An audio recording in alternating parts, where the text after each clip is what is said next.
पूर्व योनि सहस्राणि ज्ञात्वा चैव ततो मया। जिन लोगों ने कभी गरुड़ पुराण सुनी होगी तो गरुड़ पुराण में यही बताया गया कि वो चिल्लाता है भगवान से। क्या चिल्लाता है भगवान? एक जन्म नहीं, आज करोड़ों जन्मों की याद आ रही। पूर्व योनि सहस्राणि ज्ञात्वा चैव ततो मया आहारा विविधा भोक्ता पीता नाना विधा तना।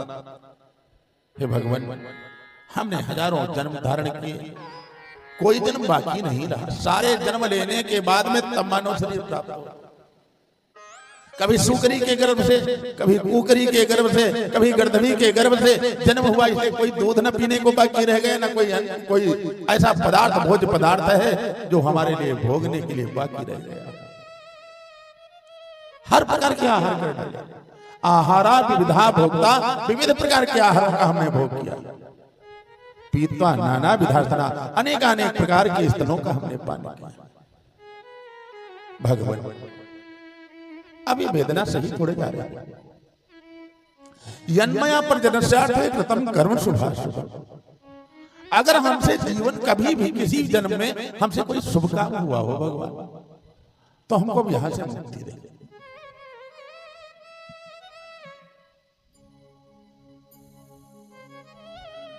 हे भगवान,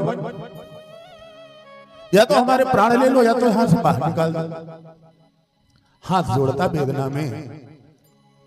यन्मया पर जनस्यार्थे कृतम कर्म शुभाशुभम ई योनि प्रमुच्चे हैं। महाराज, इस योनि से हमको मुक्त कर दो। भगवान ने कहा कैसे मुक्त कर दे? तुम बड़ी वादा खिलाफी कर चुके हो, बार बार कहते हो जाएंगे, भगवान का स्मरण करेंगे, प्रभु आपका नाम लेंगे। कहा भगवान, अब लो नसानी अब न सजन। अब तक हमको ज्ञान नहीं हुआ था। यन्मया प्रजनस्यार्थ कृतम कर्म शुभाशुभम इहि योनि प्रमुच्ये हम ध्याये ब्रह्म सनातनम। भगवान, सदैव आपका चिंतन करेंगे, सदैव आपकी कथा सुनेंगे, सदैव आपके नाम का गुणानुवाद करेंगे। लेकिन उस समय तो हाथ जोड़े भगवान से कह रहा, प्रभु दीन बंधु दयालु दया कीजिए, दीन बंधु दयालु दया कीजिए, वरना हमको यहाँ से विदा कीजिए। दीन बंधु दयालु दया कीजिए, बंधु दयालु दया कीजिए, वरना हमको यहाँ से विदा कीजिए। दीन बंधु दयालु दया कीजिए, दीन बंधु दयालु दया कीजिए, दीन बंधु दयालु दया कीजिए, दीन बंधु दयालु दया कीजिए, वरना हमको यहाँ से विदा कीजिए, वरना हमको यहाँ से विदा कीजिए, वरना हमको यहाँ से विदा कीजिए, वरना हमको यहाँ से विदा कीजिए। दीन बंधु दयालु दया कीजिए, दीन बंधु लो दया कीजिए, वरना हमको यहाँ से विदा कीजिए। दीन बंधु दयालु दया कीजिए, वरना हमको यहाँ से विदा कीजिए।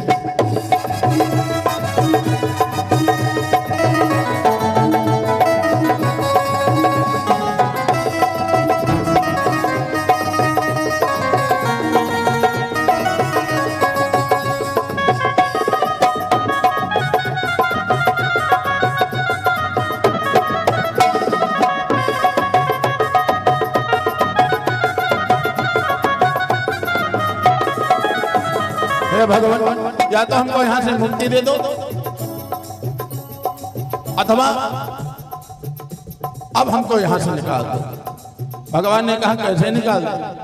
बार बार वादा खिलाफी करते हो। कहा प्रभु, अब तक जो हुआ सो हुआ, अब नहीं होगा। यही योनि प्रमुच्ये हम ध्याये ब्रह्म सनातनम। प्रभु, अगर इस योनि से इस बार हमको मुक्त कर दो, सदैव आपका चिंतन बंधन करेंगे। संसार में आया और जैसे संसार में आता है तो जानता, सबसे पहले तो आवाज कौन सी निकालता है? कहां कहां के रोने लगा। हाय, हम कहां थे, कहां गए। हाँ, एक बात और समझ लो, गर्भ में बच्चे नष्ट किसके होते? जिसको भगवान के दर्शन नहीं होते। भगवान ने अगर दर्शन देना बंद किया, गर्भ में ही वह शिशु नष्ट हो जाता है। जब इसीलिए भगवान जब तक बच्चा जन्म नहीं लेता भगवान के प्रत्यक्ष दर्शन होते बराबर बातचीत होती।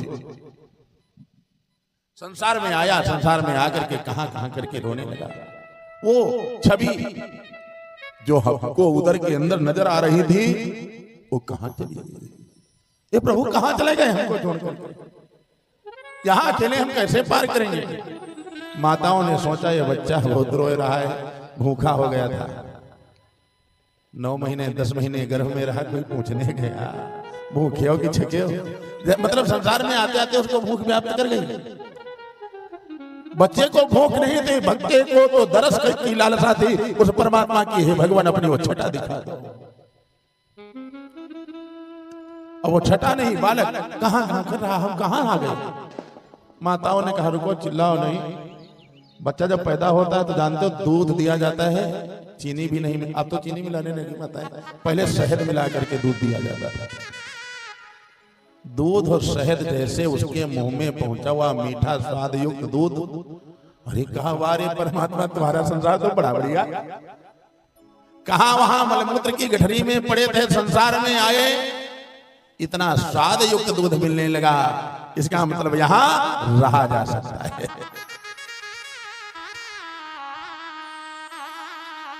धीरे धीरे बड़ा होने लगा, जैसे जैसे बड़ा होने लगा। कुछ माताएं कहती हैं 4 महीने 3 महीने में बच्चा मुस्कुराने लगता है, और अचानक मुस्कुरा रहा है।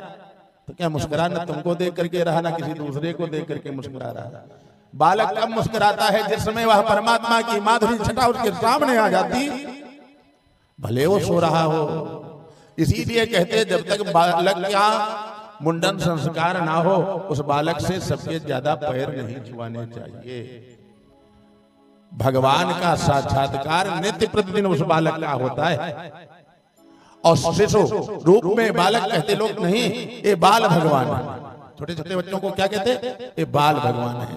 इसलिए जब तक मुंडन संस्कार ना हो तब तक जो बुजुर्ग लोग हैं, जो बड़े लोग हैं, श्रेष्ठ जन हैं, कोई संत महात्मा आ जाए चलो उसको अलग बात, कोई ब्राह्मण विद्वान आ जाए अलग बात, नहीं तो सबके पैर जो शिशु होते हैं, शिशु कब तक, शिशु अवस्था कब तक रहती? 3 वर्ष तक।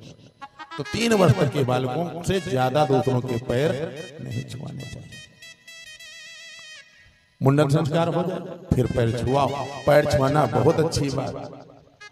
पैर छूने से कहा अभिवादनशीलस्य यो वृद्धे प्रसेविनः चत्वारि तस्य वर्धन्ते आयुर्विद्याय शोभनम्।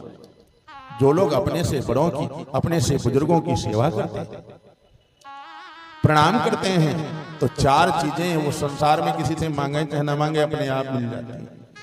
क्या? जो दूसरों की सेवा करता है उसकी आयु बढ़ जाती है, जो दूसरों को प्रणाम करता है उसकी आयु बढ़ जाती है। आयु विद्या, व्यक्ति विद्वान हो जाता है, उसकी बुद्धि काम करने लगती है, संसार में यश फैलता है।